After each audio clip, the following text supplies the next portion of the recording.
My name is Sophia Noronha, and I'm here to tell you that not everything that says dry clean only needs to be dry cleaned.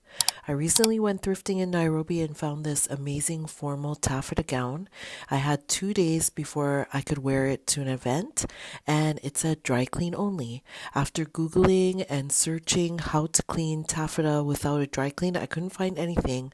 So I decided to take a chance and clean this dress myself because it was 150 Kenyan shillings. Not bad. What I did was I soaked the dress for about 2 hours in lukewarm to cold water.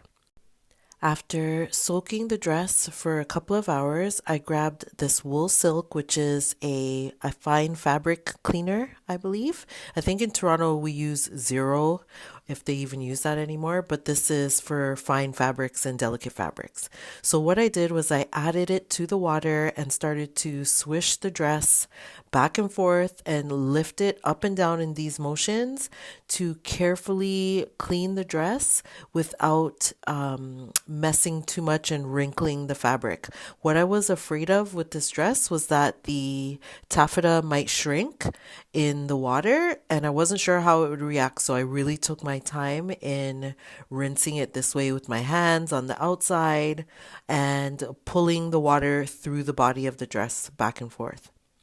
Next, I rinsed the dress out completely, and there is crinoline underneath the dress, 2 layers.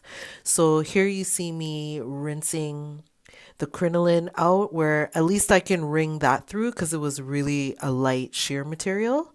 But I still needed to take my time with the rest of the dress because I didn't want to, ruin the fabric at all. So I really took my time during this process.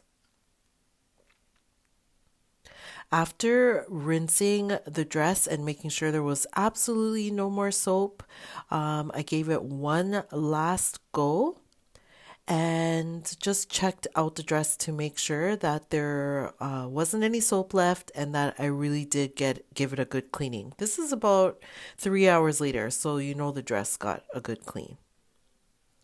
Finally, after all of that washing, now what I have to do is take my time and wring as much water out of the dress before I hang it to dry. And it's a little heavy because of the crinoline underneath or the lining underneath.